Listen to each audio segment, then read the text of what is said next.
You got the raise. You moved up. You did everything they told you to do. So why does the money still vanish the same way it always did by the end of the month? Gone, with almost nothing to show for the climb? Here's the part nobody puts on a slide.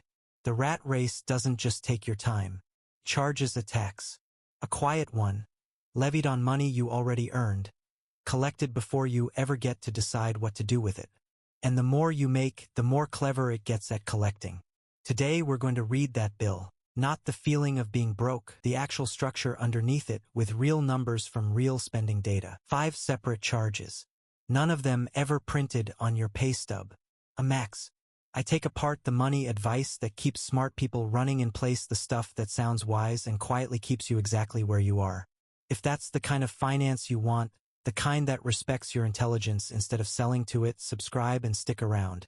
Let's get into it. Start with the contradiction everything today is built on.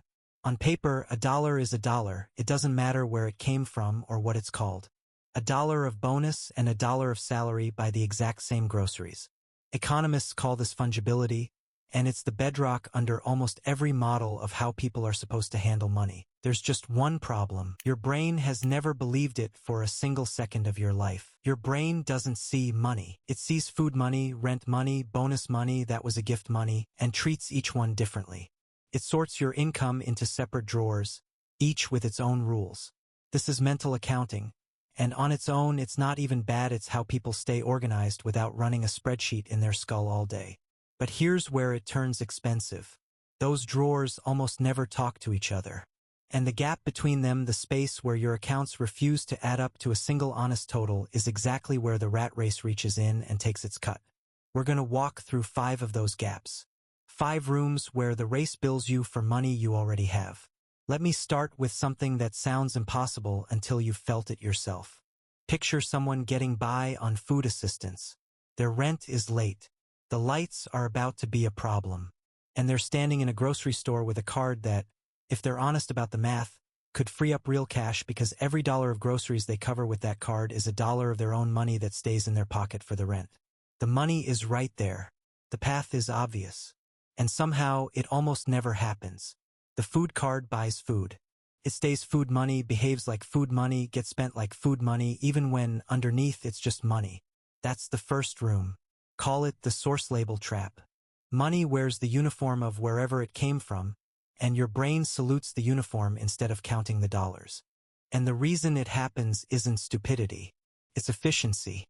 Replanning your entire budget every time $1 arrives from a new place is exhausting. A math problem with 100 moving parts. So your brain takes the shortcut. It lets the label make the decision. Food money goes to food. Done. No recalculation, no spreadsheet. The label does the thinking so you don't have to. The trouble is that the shortcut has a price and we can measure it. In 2018, 2 economists, Hastings and Shapiro, published a study in the American Economic Review using real grocery transaction data. Actual purchases, not surveys. They looked at how people spent money that arrived as food assistance versus money that arrived as plain cash. Out of food assistance, 50 to 60 cents of every dollar went straight back into food. Out of plain cash, that number was under 10 cents. Same families, same kitchens, same groceries. The only thing that changed was the name on the money, and the name moved spending by a factor of 5 or 6. Sit with that, because it's not a story about poverty. It's a story about every brain in the building, including yours. The label overrode the math for people who had every reason to do the math. If it can do that under that much pressure, imagine what it does to your bonus. And this isn't a one-off. The same researchers, a few years earlier, watched it happen with gasoline. When gas prices jumped, people downgraded their fuel from premium to regular to protect the gas budget. Nothing strange there. What's strange is the size. They defended that gas budget about 14 times harder than they reacted to losing the same amount out of general income. 14 times the response.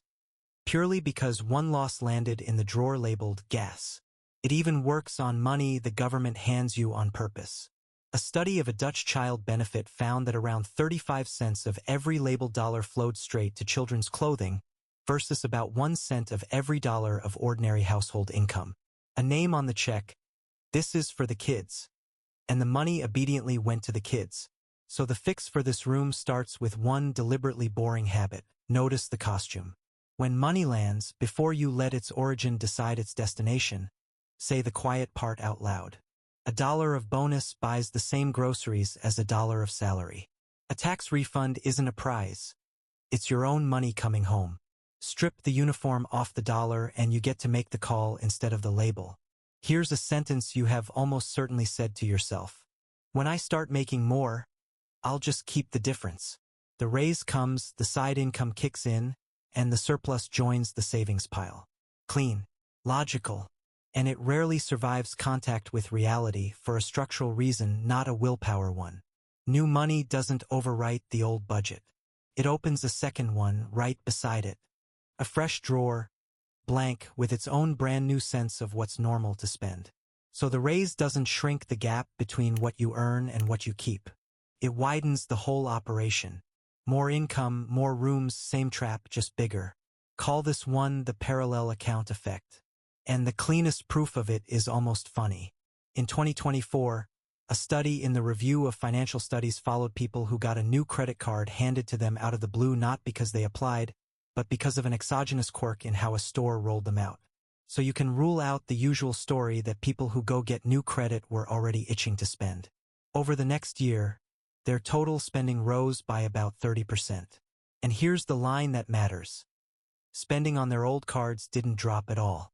The new card became a brand new account in their head's extra room to fill, sitting right next to the old rooms, which stayed exactly as full as before.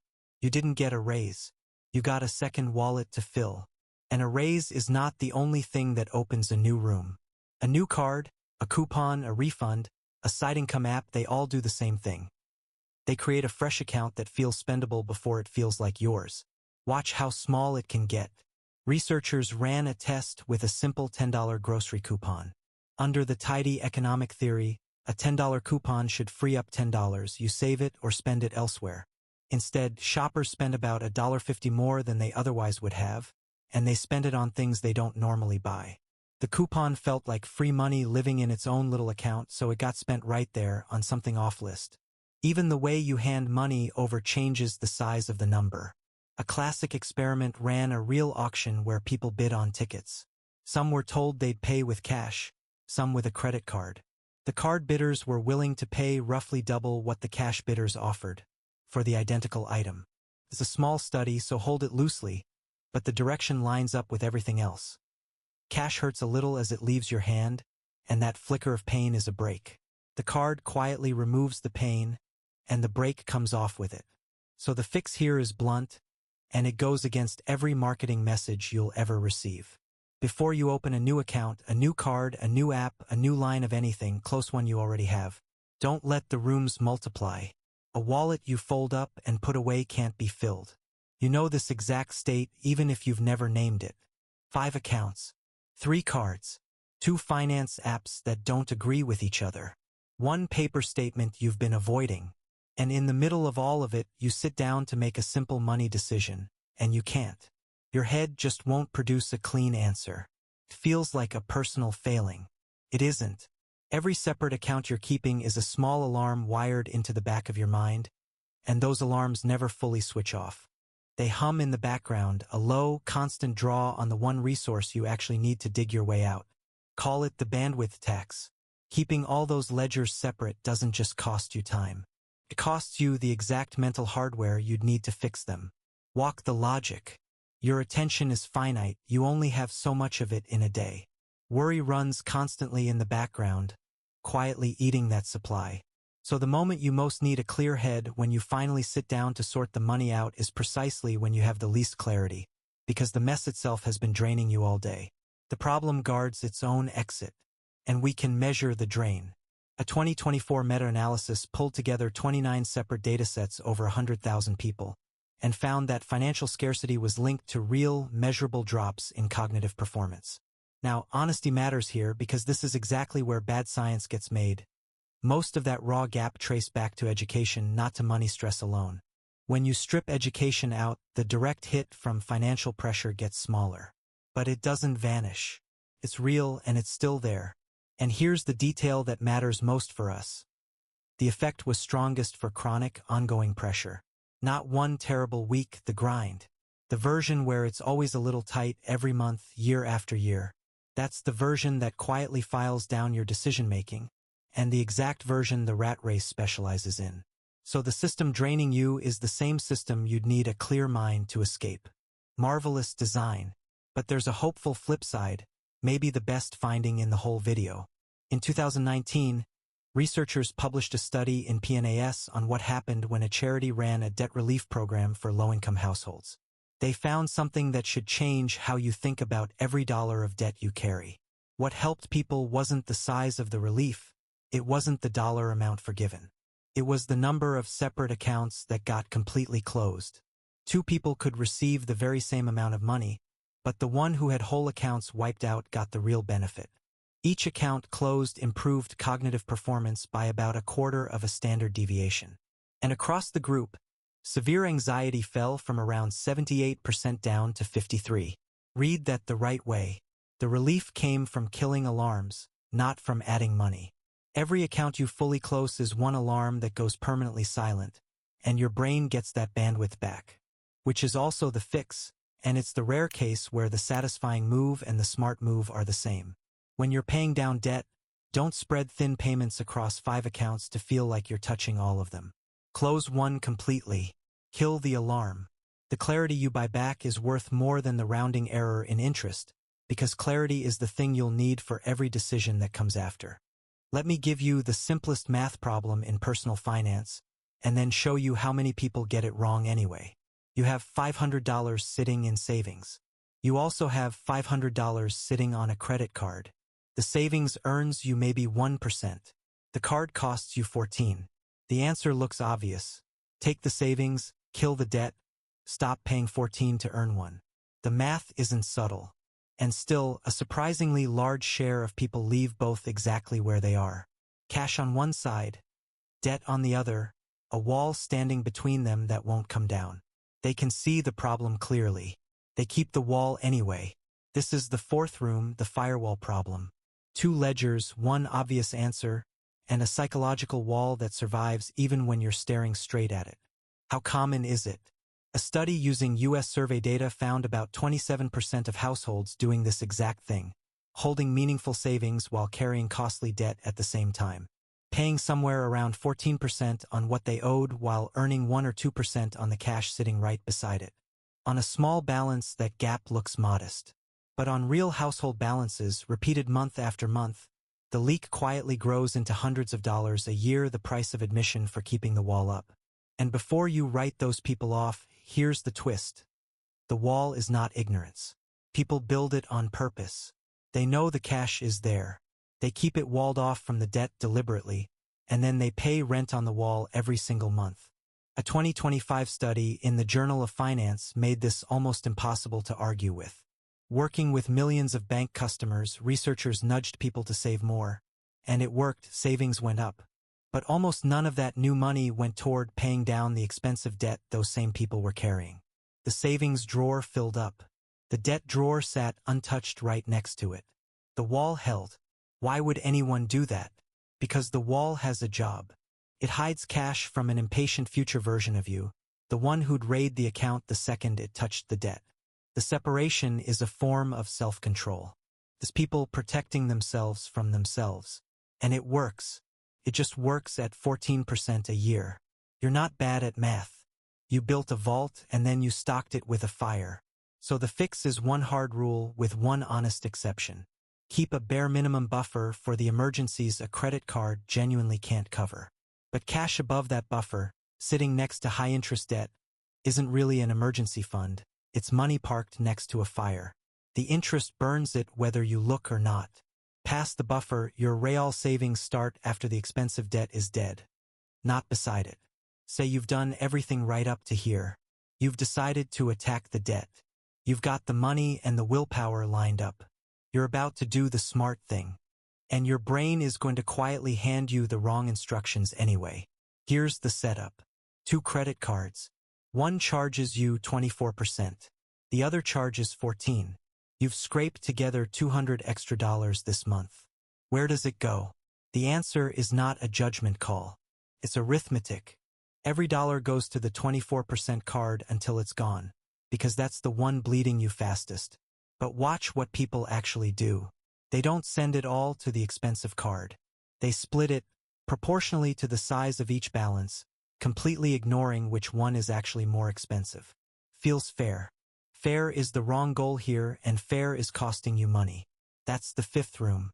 The balance matching trap. Your brain reaches for split it fairly across the cards because that's a clean, easy rule, and in doing so, it ignores the one number that actually matters, the interest rate. In 2019, a study in the American Economic Review measured this across people's real, linked credit cards. People put only about half of their payment on the higher rate card, when, to do it right, most of it should have gone there. Look at it another way. About 85% of people should have been putting everything extra on the expensive card. Only around 10% actually did. And here's the detail that proves it isn't laziness. The mistake didn't shrink when the stakes got big. People misallocated just as badly with real money on the line as with barely any. It's not that the calculation is too hard. People are running a different rule entirely, match the balance, and they run it no matter what's at stake. A study in Mexico made it airtight. Researchers found people with two essentially identical credit cards. Same perks, same fees, same everything, differing only in interest rate. No clever excuse, no hidden benefit on the pricier card. And still, about half the payments went to the wrong one, costing these people well above the lowest possible amount, sometimes nearly double. The researchers even cut one card's rate dramatically. People barely noticed. The habit didn't move. The reason your brain does this is almost endearing. Balances are easy to see big, bold numbers at the top of the statement, in the same dollars as the payment you're about to make. Interest rates are small, abstract percentages buried lower in different units. So your mind grabs the number that matches and matches to it. It's a units problem dressed up as a money problem. Balance matching is a fine instinct for splitting a dinner check. On credit cards, it's a slow, expensive leak. So the fix is a rule you can follow half asleep. Highest interest rate first, all of it until that card is dead. Then the next. You don't split. You don't keep it fair. You aim everything at the most expensive fire and put it out completely before you touch the next one. And this is where I owe you a reconciliation, because two of these rooms seem to give opposite advice. Earlier I told you closing one account completely buys back mental bandwidth. Here I'm telling you to attack the highest rate first. When the rates are close, those agree, so close one out, kill the alarm, take the clarity. But when one debt is clearly more expensive than the others, the interest rate wins. Don't pay extra to a cheap card just for the satisfaction of closing it. Clarity is worth a little money. It isn't worth a lot.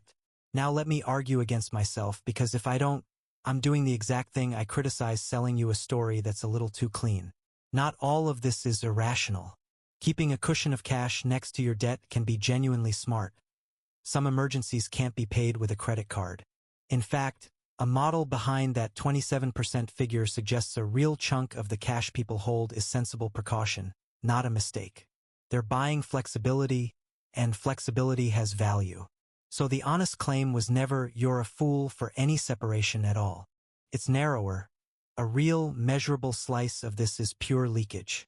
The identical card studies are where the excuses run out. There is no precaution story that explains paying 24% when the 14% card is right there, identical in every other way.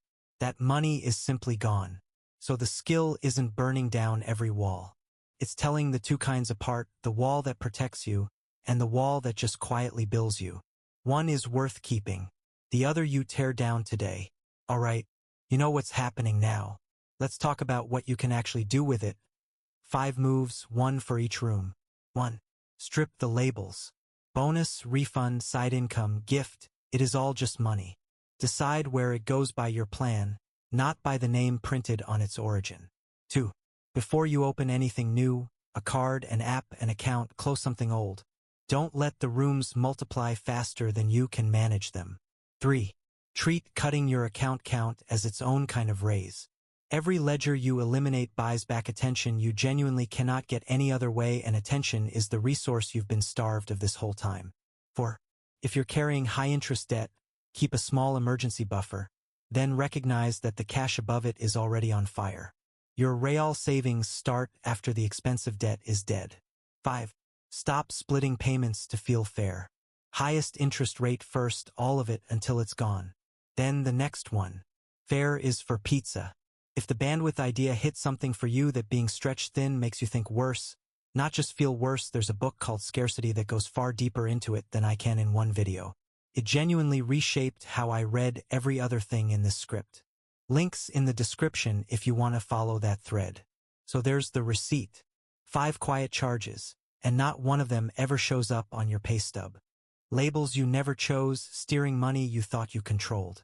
Rooms you kept opening and never closed. A wall you pay rent on every month on purpose. And a fair-minded little instinct that keeps aiming your money at the wrong fire. The race never hands you this bill. It just deducts it quietly in the background while you keep running and assume the exhaustion is normal. But here's the strange thing waiting on the other side of all this. Once you stop paying these costs, once the labels come off and the walls come down and the alarms go quiet, you get something back that you might not be ready for. Because all that running wasn't only draining you. It was holding a lot of things in place. It was answering a question you never had to ask out loud. When the noise finally stops, you have to face the harder one. Who are you when you're not running? That's where we go next. Not the money the race cost you, the person it quietly turned you into while you were busy paying. If this gave you even one clear thought, do me a favor and subscribe, and I'll see you in the next one.